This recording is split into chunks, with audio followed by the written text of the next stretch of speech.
facing one of the biggest threats in human history.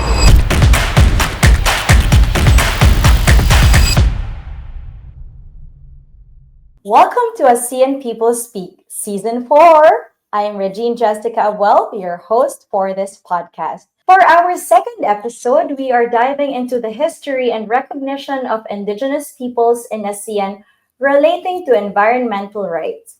We will be joined by a young environmental justice activist advocating for Indigenous peoples' rights. She has more than 7 years of experience in documenting and promoting conservation practices and governance models of Indigenous peoples in Indonesia. Our speaker today has also been active in several activist coalitions in her country, including the 10-Year Coalition, Rights Based Fisheries Management Coalition, and Climate Justice Coalition. In 2023, our speaker was pivotal in establishing the ICCA Custodian Network in Indonesia and is currently serving as the advocacy coordinator of the ICCA Consortium Southeast Asia and project manager of the working group ICCA's Indonesia. Everyone, without further ado, let us all welcome our speaker for this podcast episode, Cindy Julianty. Thank you so much for being with us today. Cindy, hello. Hello, nice to see you, and thank you for inviting me for this Yes, session.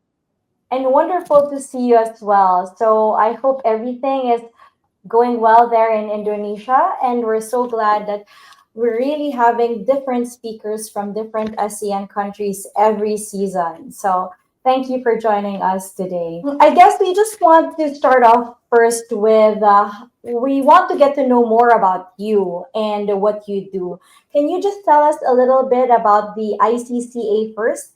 So, what is the ICCA consortium, and may we know when it was established and the purpose of the ICCA consortium? Yeah, thank you so much. People might be wonder because we keep talking and mentioning ICCA, but ICCA itself is the abbreviations of Indigenous and Community Conserved Territories and Area. So I think this topic will be relevant with our conversations tonight.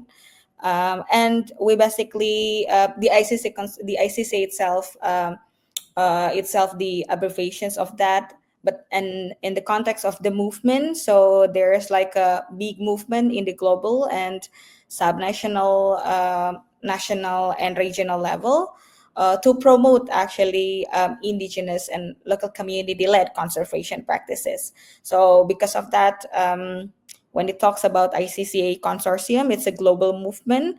It consists by civil society organizations, indigenous peoples, even scientists, who concerns to have a balanced dialogue in biodiversity conservations.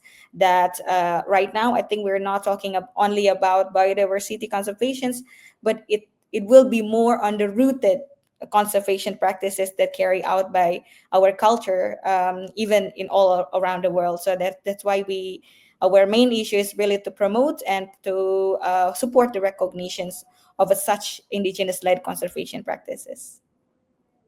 All right, and since you've already talked about indigenous communities and indigenous peoples, and thank you so much for enlightening us with what the ICCA consortium is and what you do. I guess now we would like to know.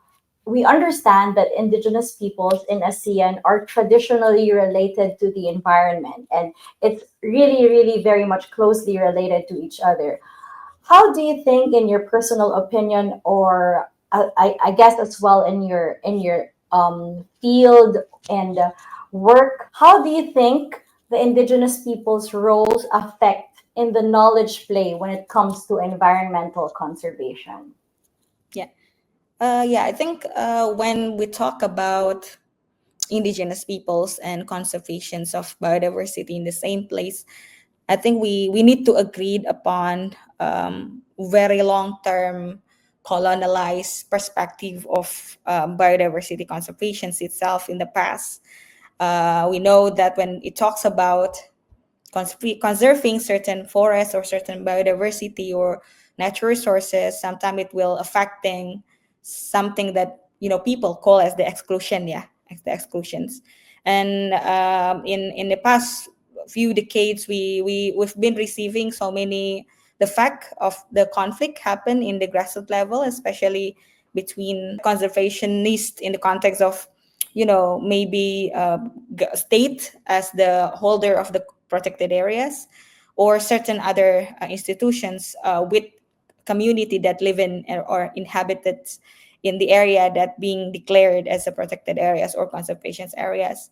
But if we really taking a look on the Southeast Asia context, yeah, for me, as Southeast Asia, not just mega biodiverse countries, mega biodiverse regions, we are actually mega culturally biodiverse countries, because if we're taking a look in the fact of the numbers, most of the indigenous peoples worldwide, even like 2 out of 3 of the numbers of the indigenous people worldwide is actually live in ASEAN, and especially in Southeast Asia. So I think Mhm. that's the fact that these indigenous peoples also live in most of the most biodiverse areas like Mhm. forests, maybe in the very, what is it, rare areas, in the very in the places that very huge, that has a huge amount of biodiversity. So, and in the fact, if we're talking about conservations itself for indigenous people, we might always have different perspective between peoples seeing conservations, or us as a scientists or people in normal or government itself seeing conservations. Because for the people, or for indigenous people, for the local community, they might not only see biodiversity as, as object to conserve, yeah, but Mhm. it also can be utilized for the sake of many reasons, for the rituals, for the culture, for the history, and so on and so forth.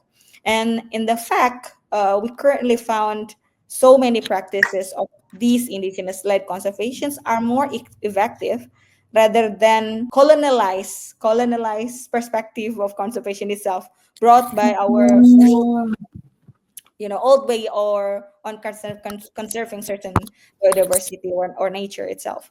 So maybe if you are from the Philippines, you are maybe what is it, familiar with Tanabak Batak or other area conserved by indigenous people, which most of them are like sacred areas, sacred Yeah, forests, river yes, areas, something actually. like that. Yeah, and in Indonesia there are so many, in many kind of type of the ecosystem, whether it's forest, whether it's in the lake, or in the coastal and marine areas. And what we need to understand is that the major objective of conserving this certain biodiversity is not all about the objectives is not all about preservation Yeah, itself, but yes. somehow it's really rooted on their own what Religion and culturally, what they believe in. Yes. exactly, with the cultural histories of the community itself. But if we can take a look, maybe some example for Indonesia's context, as I experienced in documenting some indigenous land conservation practices here, uh, we might thinking that, indigenous people themselves, they have certain practices in utilizing or sustainably use certain paddies or rice fields, local rice fields. We might thinking that it's only rice fields. We might Mm. not see of big forest there or certain animals there. But if we can take a look deeply on that practices, the peoples themselves, they have their own way in utilizing the rice field. For example, we call here paddy, paregde, or local paddy here. So they don't use any pesticide, chemicals. They have rituals in harvesting certain paddies. And because of such practices, in the long term context, it can also contribute to the conservation outcomes. Because in the other way, Mhm. directly Yeah. can conserve the extended habitats in the rice fields itself. For example, Yeah. like reptiles, maybe, or birds, or certain other animals that people in conservationists might not see it as a big conservation Yes. outcome. But Yes. if the people are not using their traditional knowledge, we might not having any kind of local paddy anymore. You know what I mean? So Yes. it is Yes. something that also we need to consider, that preserving nature is not only preserving trees or certain wildlife animals, it's Yes. also preserving culture and history of the people. So this is something that come out from indigenous peoples and local communities, I think, in the context of their contribution in conserving nature and biodiversity. And we need to provide them a proper recognitions, because they exactly provide a huge contribution for us to sustain our life in this planet. So I think, and at that concept, I just want to have that little bit explanations about what exactly their contribution and why it's urged for us to talk about them in this conversation. Yes, and I totally agree with you because somehow well, for others, they might see the environment, conserving the environment as just preserving a tree or a Yeah. piece of land or a body of water. But for indigenous peoples, and I'd like to point out what you mentioned a while ago, that preserving or conserving the environment is also preserving the indigenous people's culture and Yeah. history. Yeah. And what you just mentioned to us is very important because it we see now that it's not just the environment per se, but we see the environment as part of the lives of indigenous Yeah. peoples because they are essential and equally important in their beliefs, in their religion, in their traditions, and in their way of life. So thank you so much for giving us that example. So, I also want to ask you, what do you think are the factors that contribute now? I mean, considering that you've mentioned a while ago that some people have a very traditional or a very lean way of seeing the conservation of the environment. And since you've already mentioned the environment for indigenous peoples is somehow interconnected with their culture and their history. I'd like to ask you now, what do you think are factors that contribute to the lack of formal recognition of indigenous peoples in some ASEAN states? While we recognize that indigenous peoples are part of the population or the community, but what do you think is something that maybe this is a problem that needs to be addressed, and how does this impact the indigenous people's rights to access to their rights and their resources? I want to share that we in the ICC consortium, we also have been published one publication in 2022, if I'm not mistaken. It's a Territories of Life report of the ICCA. So we actually trying to explore some ICCA case studies. We also wrote about the recognitions issues challenge for indigenous peoples in that publications. But really, it's a for me, it's a very tragic because in the context of telling that many people, especially in the in the global in the global perspective, we agree that indigenous peoples is a last bastions for our to sustain our remaining forest and biodiversity, and we really need to provide them recognitions. But in the fact that we know that indigenous people lands are the lands that have most valuable biodiversity and natural resources. So that's Mhm. why people are kept coming to, like, being there to grab their interest, and in the end of Yes. the day it will end with the grain grabbing or land grabbing, or extractions of natural resources without FPIC or consents of indigenous people. So I think it's all the fact in all around the world, especially in Southeast Asia, because we have a pretty big reserve or of biodiversity and also natural resources. Yes, That's and I what agree because you know what most of the ancestral lands, yes, most of the exactly. ancestral lands or ancestral domains are very good resources of products that can be used or processed eventually or I mean as raw materials, and Yeah, eventually can be used for developing other products as well. So yeah, I understand that a lot of lands, yeah, domain or territories occupied by indigenous peoples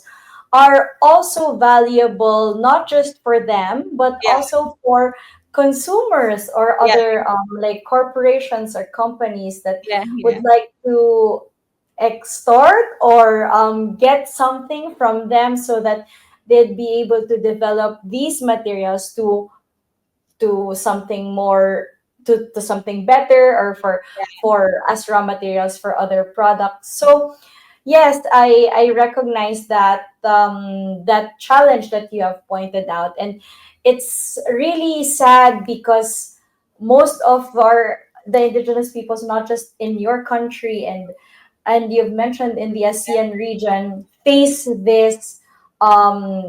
this problem that the indigenous peoples themselves have are deprived of utilizing their own ancestral land or ancestral domain for their resources because others are grabbing or taking that opportunity to use their resources without even their consent. Yeah, exactly. So I think there are so many factors. If we talk about a lack of the process of the recognitions, and why the conflict within indigenous territories and let it keep rising each years. I think it's Mhm. not only about there's so many factors. Firstly, it's all about conflict of interest that we know about. The grabbing natural resources that might be benefiting some certain people or certain individuals, or yeah, especially those who have money and Yes. capitalization on their hand. But in the other side, also I saw that the huge thing that the recognition law is also about the different points of view about indigenous people seeing something, and the decision makers seeing something. You know what I mean? Because even when we talk about science, for instance, maybe for certain individuals, traditional knowledge are not considered as this, part of this kind of modern Mm. science. So when we talk about maybe like shifting cultivations or traditional burning system, for some people it might be considered as contradicted with the science teach Scientific, you know yes, scientific yes, practice as in the school or even in the university. So the way they treat the nature, the way they use nature as a lifestyle are not really compatible with the science ones. You know what I mean? So that's why uh, mhm, their perspective is not cannot fit in the demand of to be science enough, and to be mhm, adopted in national policy, to be adopted in modern school and the modern education system, and it kept contributing to the exclusions of the people. In many cases, indigenous people, they are stigmatized as a primitive people. They mhm. are uneducated people, as But they're actually not. They're they actually not. actually Yes. in the fact, even they have more wiser way in treating nature, Mhm. because they are careful to something that they don't understand, as simple as that, Yes. because they don't Yes. understand how to maybe capitalize natural resources for the sakes of their well-being, or like welfare. So Yes. they just take an action to be careful on that, so to avoiding exploitations of nature by putting some myth there, or maybe like putting some stories behind that can make Yeah. people afraid of doing such exploitations. But in the other way, it's actually also part of the traditional knowledge that we also need to respect, because Yes.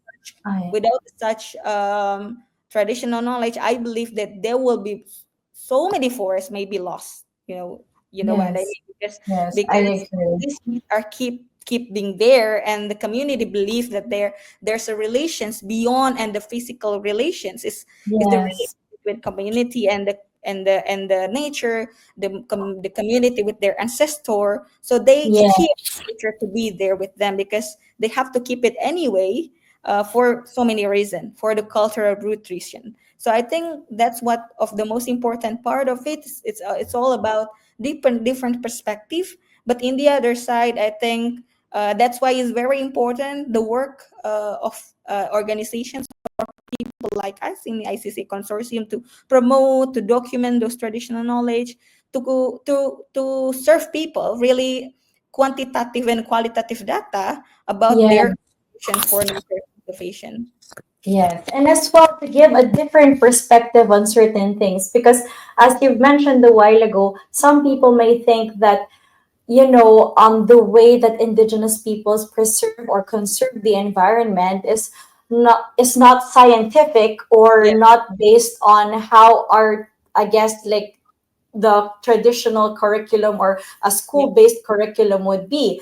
But then if you're going to think about it and try to understand why it's intrinsically related to the fact that they think that the environment is a part of their being, yeah, that the environment has a spirit, or their ancestors are also present there, that's why they respect it. So I'm glad that you've mentioned that, because it gives us a different view on how we should see mm, indigenous peoples, and at the same time how they actually contribute to the conservation and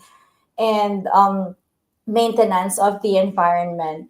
mm, And I guess now I'd like to ask you finally, before we end this very interesting conversation, how can you've already mentioned that the change in perspective is very important, and that's what you do in the ICCA.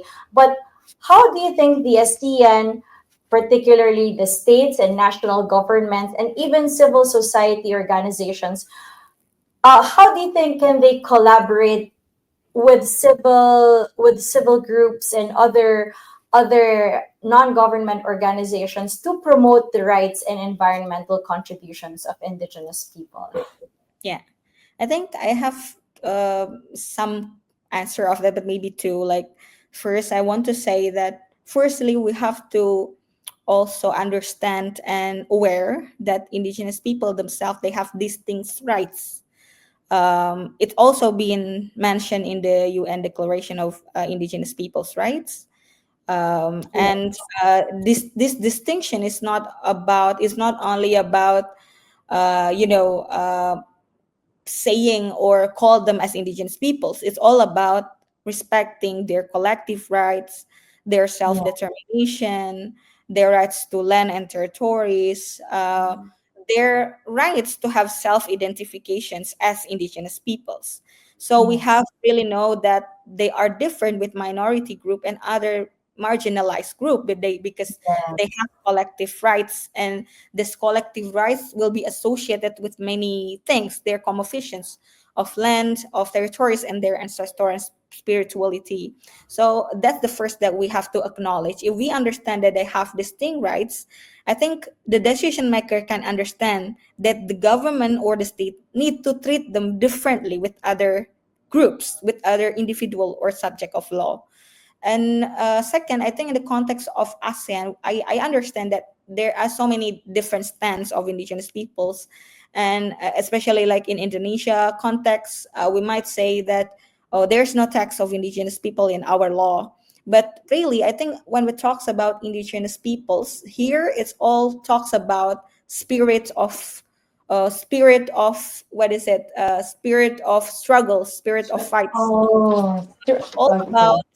yeah, trying to create a counter narrative and trying to decolonize our perspective about peoples itself, Yes. these Yes. people who have distinct rights of the call it as indigenous peoples. So I think the basic thing that we have to do is really taking them into considerations in all ASEAN policy context, in a policy text, Mhm. Yes. especially like we know that there are so many texts of ASEAN, like ASEAN declarations of environmental rights, ASEAN charter, ASEAN other policy texts of us that ASEAN produce here. So it's really what is it? It's really important to first take the first step to put them to Recognize them.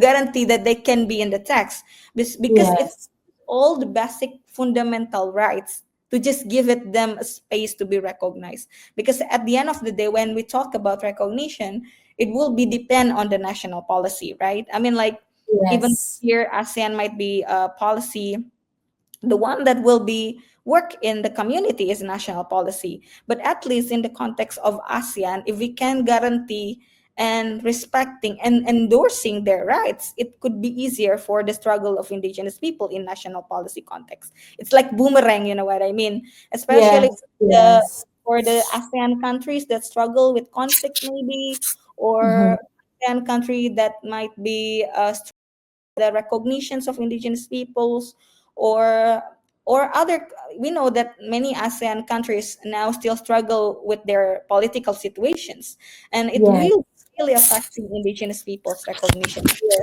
So I think it needs solidarity here, needs solidarity and support from many actors, especially ASEAN member states, and also a civil society organization, and as we might have access to them to explore and to express what they need as the people, and how can we provide them support and space to talk, to speak, to whom they need to speak to get support.